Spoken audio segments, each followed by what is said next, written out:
Hello, Spark fans! Welcome back to Advancing Spark, where, yes, I know I'm way behind on many videos, but we need to keep up with the news. There are so many things happening over at Databricks at the moment, we need to keep on top of it. So today's our normal news session. We'll be having a look at everything that's happened throughout the month of April 2023. And yeah, it doesn't seem like there's that much news. And then there's some huge announcements. So we'll take a look at what they are and we'll talk through it. And yeah, we'll see what's interesting in the world right now. Now, as always, we have a couple of things. Number one, if you're looking after Spark training or even machine learning training is now live, you do have the 10% discount of Spark fans on our online training platform. I'll put a link down at the bottom. And yeah, if you're new around here, don't forget to like, subscribe, and check out the hundreds of other videos that we do around here in the world of Databricks. So, onwards. Let's go have a look at the release notes. So, starting with the generic platform release notes, we've got our April 2023 release notes. Now, I do have this cheeky little fella, this unified navigation, but that is not yet rolled out onto my workspaces, so I can't show you that. We'll catch that next time when we talk about news, but you might have seen your entire workspace come up with a little button saying try the new UI, and that's fine. And if you click there, it'll look quite different. You'll no longer switch between machine learning, SQL, data engineering. It's just one big UI that's got everything. You no longer need to switch. If you see that button, click it. Quite cool. I can't show you it. Anyway, we're going to go April 2023. We're going to scroll right down to the bottom, and we're going to work our way up through the various different release notes. So, you can now upload JSON files. I mean, great. If you're not using Unity Catalog, beware that the upload data UI will upload it into DBFS, and that's like a data cul-de-sac or dead-end road if you're not English. Basically, don't use it unless you're doing something for a little play-around sandboxy thing. It's better if you're using Unity Catalog, because then the data will live inside wherever the primary file store for the UC metastore is. But just be a little careful with it, right? But still good, very, very flexible, means your kind of slightly more low-code users can bring their own data, write some SQL queries, plug that data into it. Very, very, very useful for those that kind of user persona, but just be a little careful where that data lives, yeah? Legacy Notebook visualizations are going away. So with a load of changes we've seen recently, pulling in a lot of the fancier, shinier visuals that we've seen with the likes of Databricks SQL into the notebook experience. So the older notebook visualizations, there's no point maintaining two different viz engines inside of Databricks, so the old ones are going away. So they are now deprecated, and they will be removed from the product soon. So if you're using a ton of visualizations, and you're not using another Python viz library, and you're not using the newer visualizations, be a little careful. They're going to stop to actually allow you to use them very soon. Alongside those UI changes, so we used to have two different admin screens. So you had admin for data engineering and kind of the notebook experience, and admin for the SQL experience separately. There's now just one screen that's got the admin on both sides. So very simply, if we're in here, I dive into the admin settings. You can see I've got my users, my groups, some init scripts. I've also got my SQL warehouse settings in the same place. So SQL settings, workspace settings, they all live in the same place now. So if you are the admin for a Databricks workspace, just go to one place and do everything there. Makes a lot of sense. I don't know anywhere that had a different admin for the Databricks SQL versus the Databricks workspace. It was always the same person. So just give them one screen. Makes sense. Makes entire sense. Okay, Terraform updates. So we're seeing kind of some additional things to allow you to have Databricks jobs kicking off a SQL task. So that's good. That's a change we saw kind of going in fairly recently. And we're seeing, again, lots of those. Terraform provider just keeping step with changes as they go into the Databricks platform, which is great. So if you turned on customer managed keys, previously it would stop all your clusters and then restart them. And now they've just switched it over to go and just terminate those clusters. So a little change. But if you're looking at starting something in terms of the managed disks on your compute resources, just be aware that'll change. Only affects a very small number of people if you're actually doing it, but be aware that there's a behavior change if you're doing something like that quite a lot. Changed how some of the admin things appear. So if you are doing sort of automatic polling in terms of the log events that get spat out from various different admin activities, be aware they have different names now. So if you were doing anything, you need to change your settings. If you're looking for anyone deleting a certain admin setting and you're using the old name, that will no longer pick up these events. So just a word of warning if you have any kind of mad admin telemetry logging set up. Another update for the Terraform provider. So that is doing SQL alerts, allowing you to kind of push those out, which is great. It's more exporting it, getting the settings right. And then a great big change for the account console.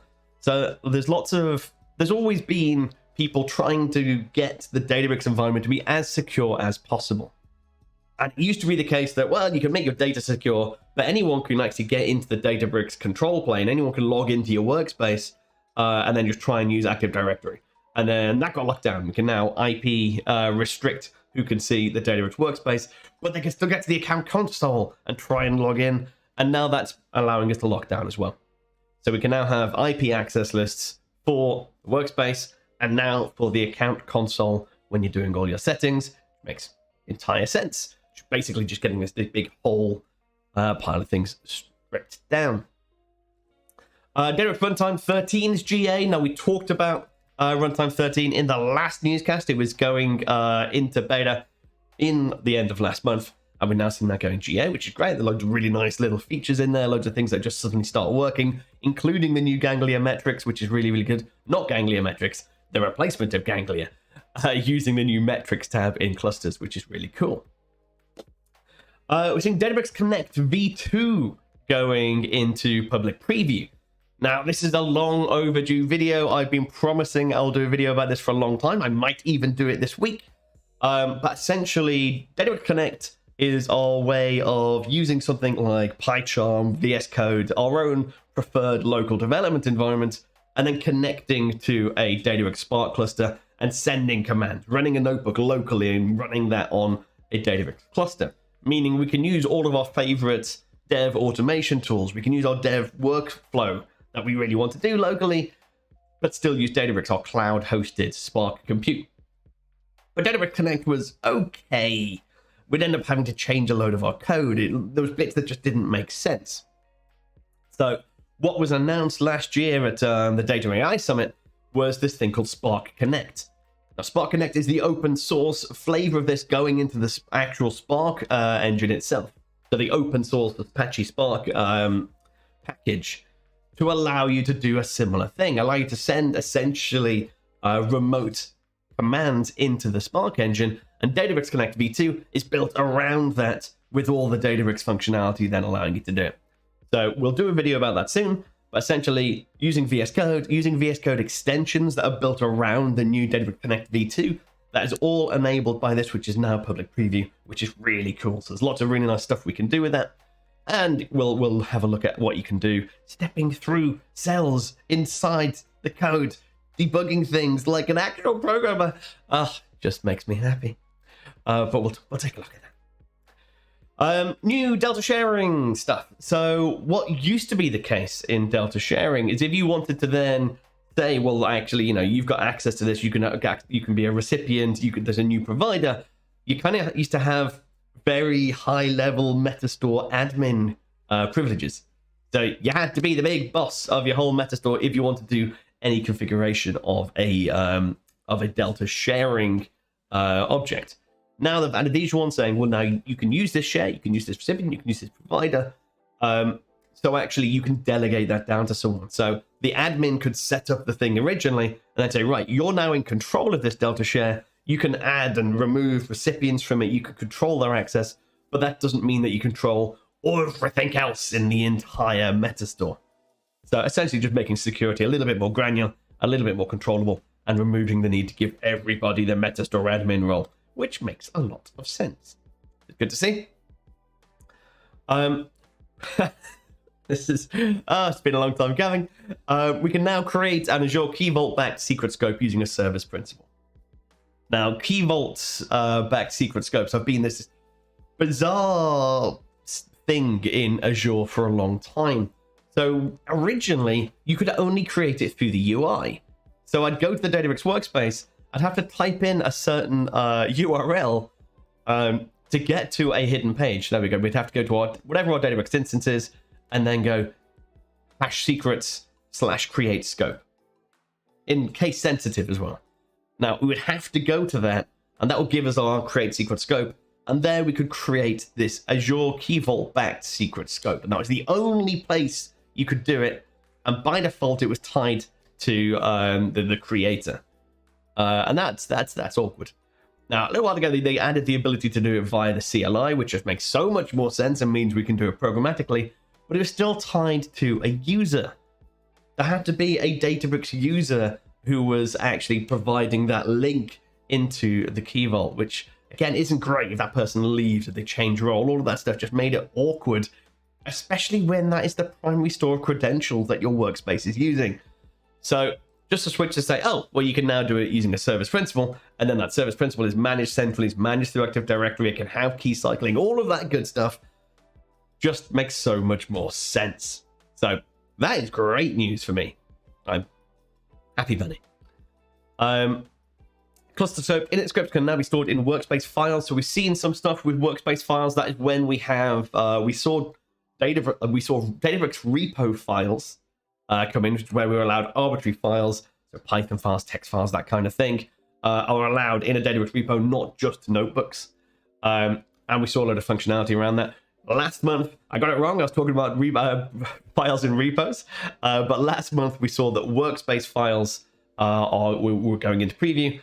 And now cluster scoped init script. So if you want to have an init script and you want to store that in your workspace and then refer to that via its workspace path, you can now do that, which is good. It makes a lot of sense. Makes it very, very visible. Means it's not kind of either just config that's just held at the workspace level. It's something that you can actually just go and see and browse and see that file and source control that file and do all that good stuff. Link to that, workspace files are now GA. So if you're looking to deploy a series of Python scripts and you don't want to wrap it into a wheel, you don't want to deploy it as a wheel onto a cluster, you want to refer to it via a virtual namespace as if it was an installed class, you can do that now via having files in the workspace, which is super interesting, really, really useful. Lots of different. Again, it challenges how we think about deploying things. Do we use wheels, or do we just deploy an additional folder to our workspace that has essentially the Python files that would have made up that wheel, and then we just refer to it via a relative path? Lots of interesting things about how we develop stuff there, enabled by workspace files going GA. So yeah, lots of things we can do now. Python formatter. So we saw recently the notebook experience gave us the ability to do Python formatting. Now that's actually using a thing called Black. Now Black is a kind of linter, automatic code formatter, that kind of thing. And it just uses, kind of a common Pep8 style Python kind of formatting configuration. Now that's going to have an opinionated format. So it's going to say, well, actually, kind of this is the casing you should have for variables. This is the kind of the formatting you should do of your code.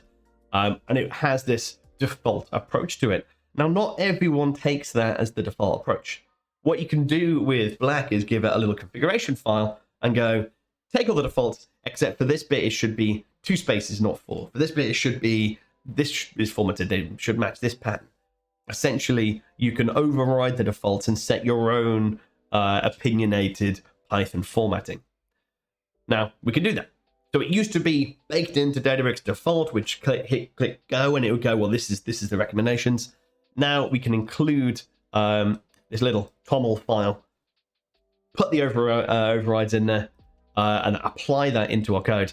You can see you've got lots of certain kind of things we can do in terms of, line lengths, what versions, what Python version it's using, all that kind of stuff. You can bake into that file, pop that into your workspace, refer to it from the formatter, and then it'll actually format with your default code.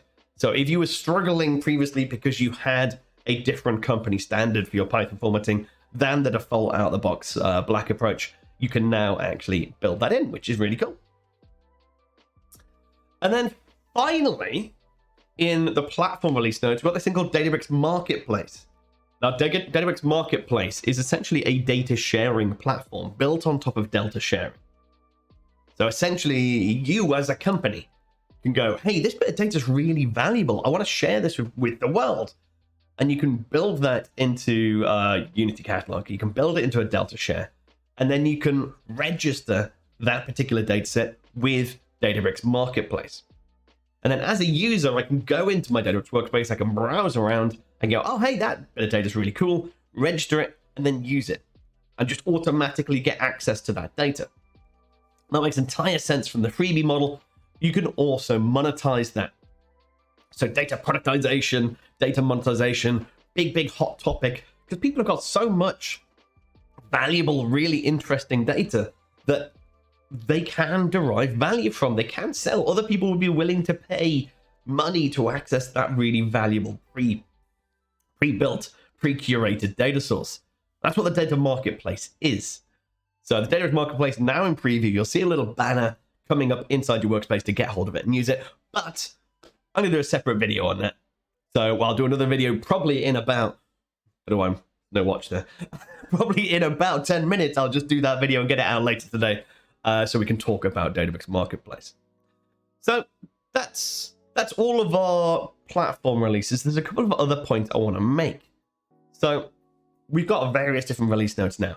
So we have our SQL release notes. So we can go and have a look at what's going on in Databricks SQL. And we can see what things are happening in there. So there's a few things that we've got in terms of just catching up with the latest Databricks runtimes. So things like the array, compact array, append things going in, the data masking functions going in, from and to protobuf, and if you've got a binary object, you try to turn it into a struct. Lots of those things we've seen going into previous Databricks runtimes. They're now just coming into Databricks SQL as the primary change. But there are other things I want to point out. So yes, the SQL editor is getting better, the formatting's getting better, you'll be able to see better things in there. Some things in terms of in your Databricks SQL table, you can now have other data types. And it's mad that was a limit in the first place. But you can do some more interesting stuff and you can do gigantic pivot tables now. The most interesting thing for me is this one. So if you're using Unity Catalog and you're joining between existing tables, it's going to suggest the table you should be joining to based on existing previously used joins that it gets from using the lineage of Unity Catalog. That's really cool. So if you're going in there fairly new and you're like, okay, I'm trying to understand what people normally do with this data, and it's like, oh, people who connect to that table normally connect. It's almost like going to Amazon and buying something and it goes, people who bought this also normally buy this, this, and this. Essentially, it's going to do that, but for SQL joins, when you're writing a SQL query, you're like, people normally connect it to this. That's very cool. That's really interesting.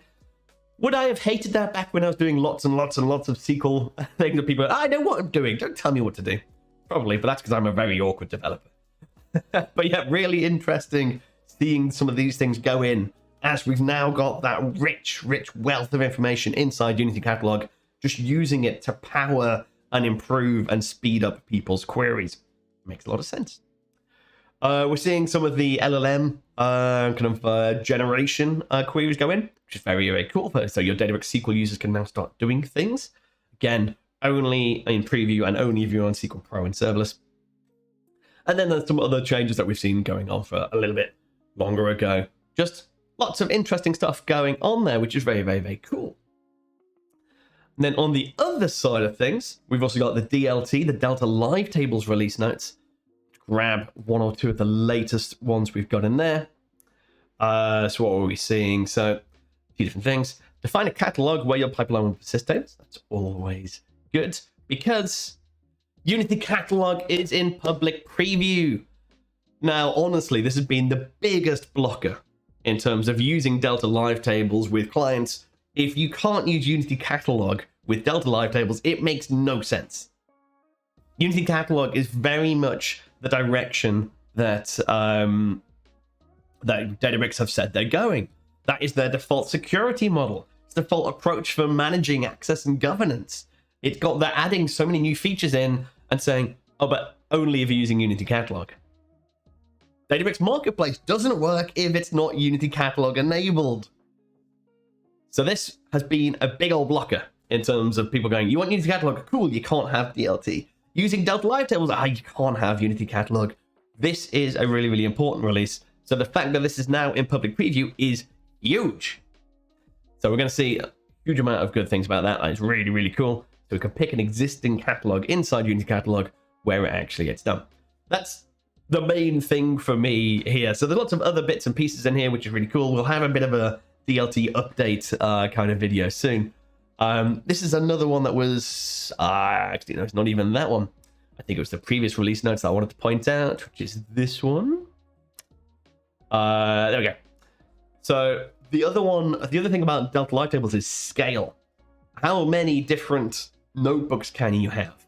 Now, generally, because all of the tables inside Delta Live Tables are currently being put into the same catalog, there's a point when it's really actually awkward to break up separate Delta Live Table pipelines. If you want to have a Delta Live pipeline that's based on a load of tables in a separate Delta Live Table, things get a bit awkward. So you had people trying to do more and more and more inside a single Delta Live Table pipeline. Now, they didn't want to have just gigantic notebooks that had every single table in one massive notebook, because that has problems in terms of development processes. Problems in terms of, doing a pull request and checking the changes between a different thing. If your notebook has 100 tables in there, that's really awkward. So you want to break it up. You want to break it down so you can have, well, actually, you looking after that particular data model that's got 10 tables in there. You're looking after those 5. You're looking after that one master table. You can break these notebooks up to make it easier to develop. But then there's a limit of 25 notebooks inside Delta Live Tables. So you'd have to make sure all of the business logic for all of your data models was encapsulated within 25 notebooks, which is fine for most cases. But it just meant for some big, chunky enterprise cases, who also couldn't use this because they didn't use Unity Catalog, they hit this limit and went, 25, that's, they could see the ceiling a little bit too close. 100, probably plenty for lots. Most companies, I think, could fit their models inside 100, as long as they're defining grouped data models. They're going to have more than 100 tables, but more than 100 notebooks defining those tables, you can probably get away with. So again, really, really, really important. Tiny little change hidden away in the release notes. Super, super useful. And yeah, I think that's all I wanted to cover today. So there's lots and lots of different things in there. Again, I will follow up with a special video looking just at the Databricks Marketplace, because it is really, really, really, really cool. And then, yeah, have a dig around everything else. Lots of interesting things in there. Some really nice engineering things. Service principals with key VaultBacked secrets is huge. Shouldn't be, but it is. Some really nice things at Databricks SQL. Some UI changes coming along. Just really, really cool stuff happening all over the place. Always good to see. So, as always, don't forget to like and subscribe. I'll be back very soon with more videos digging into this. I'll catch you next time. Cheers.